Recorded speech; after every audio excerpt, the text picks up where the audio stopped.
Hello, welcome back to my channel. I'm happy to have you here, and I want to just tell you that today there are signs that you need to know that you may never build a house. And if you have not subscribed, do well to subscribe. If you have not shared, go ahead and share and thumbs up. Now, let me tell you, in this video, you're gonna know the reasons why some people have not been able to build their houses. In the society today, you find out that some people have thoughts and ideas, fantastic and lofty ideas in their minds, and they want to build, but they keep procrastinating, feeling laid back.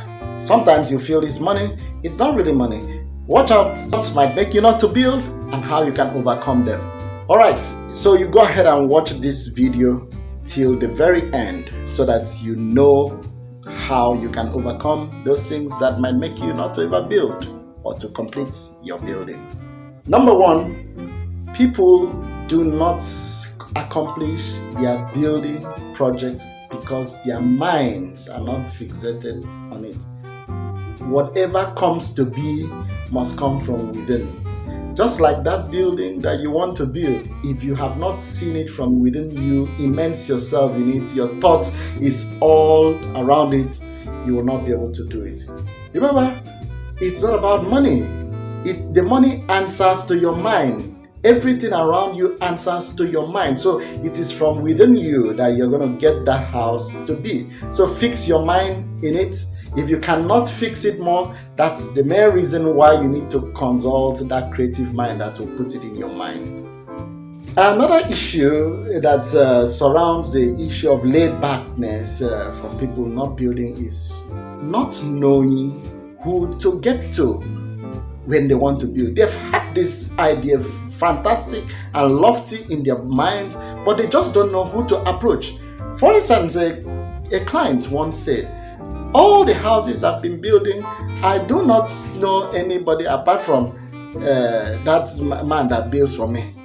You cannot build like that. You just can't build like that because it will become an abandoned project that you will never complete and it will end up not being finished.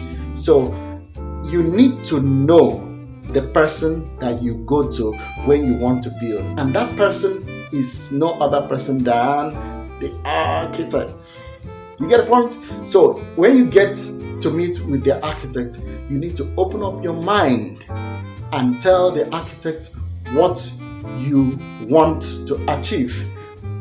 You might not know how you want to achieve it, but you just tell him, this is what I want. The architect is going to help you put your mind in that sphere. You need to be a friend to that architect. Talk to him. Let him feel your pulse. And at that point, that is when you begin to have these things revealed. You get your mind clear about what you really want. Let me give you another picture. Today, technology has really helped us in a lot of things. Back then, we used to do drawings in hands, and it took the clients a very longer period for them to understand these drawings by interpretations. But now with technology, the architect would model the building and the client would be immersed into the building before it is being built. So you can just see not just three-dimensional model, but you see a real-time model of the building. You can walk through your building and you see how the building will be. At that point in time, your inner person is connected to the space. You can begin to think further how you can achieve that. Now let me tell you one more thing that you need to know about getting that building built. Number 3, you need to take it one step at a time. A block does not build a house, but accumulation of blocks is what makes the house. So you might not be able to, because of lean resources, do everything at one time, but you can plan, you can phase. Phasing means you do it, each active area, you take it one after the other. You might say, let me just mold or buy blocks and keep. So you save money for your blocks. The next, deposits for material. So you need to go out to the market, talk to people who would help you. This is for a person who has the issue of lean resources.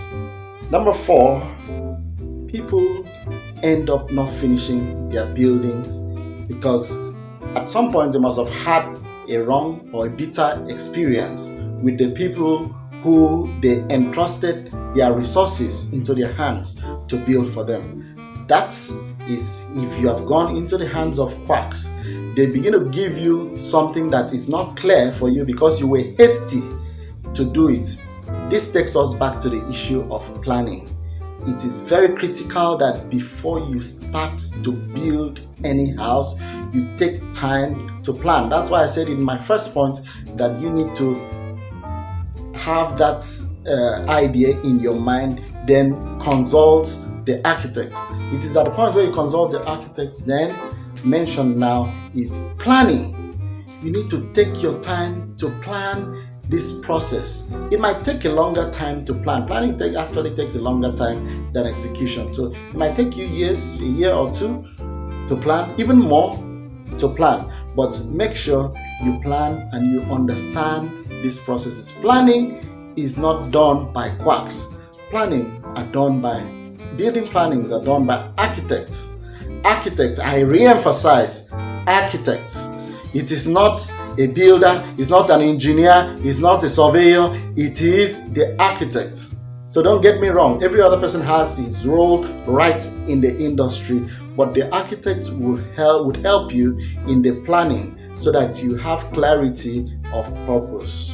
A lot of people do not get to the end of their project because they had started and they now have change of mind. So constant change. Number 5, constant change of mind. That thing you have in mind to build, as I say, you must consult an architect.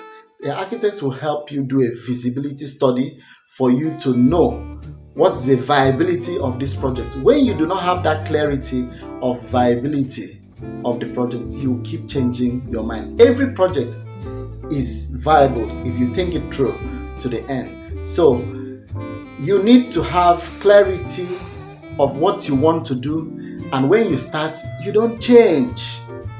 Don't keep changing, because when you keep changing, it will never finish. I hope this answers your questions. So if you have further questions, before I continue, feel free to drop these questions in the comment section and I will help you answer it in the next video. If you have not subscribed to this channel, subscribe to this channel and do well to share this video to your friends. Number 6, the next thing that will make you not to finish that project, that building project, is when you begin to say, yes, that my brother, that my cousin is a builder. He can do this. Let him do this. Let him do that. Let me tell you, my cousin is a builder. It's actually a book that I have taken pains to write, and I'm going to put it out there for everyone to know. So if you have not actually indicated your interest in having that book, do well to join my inner circle so that when the book is out, you'll be the first to know. Yeah, I said number 6 is when you begin to bring in familiarity into the project. Oh, so person is my cousin, let him do it for me. This person is my relative, let him do it. There is no sentiment when it comes to building. You go for the right hands. Even the workmen that will do the work for you must be the right hands. So if you are to do a mason work and you have a relative who is a mason and your architect proposes a better contractor that will handle the project, please listen to the architect. It's not for any pecuniary interest. It's for the interest of realization of your project. At this point in time, I want to tell you, thank you for watching till this time, and subscribe, share, and like this video. Thanks for watching. See you later.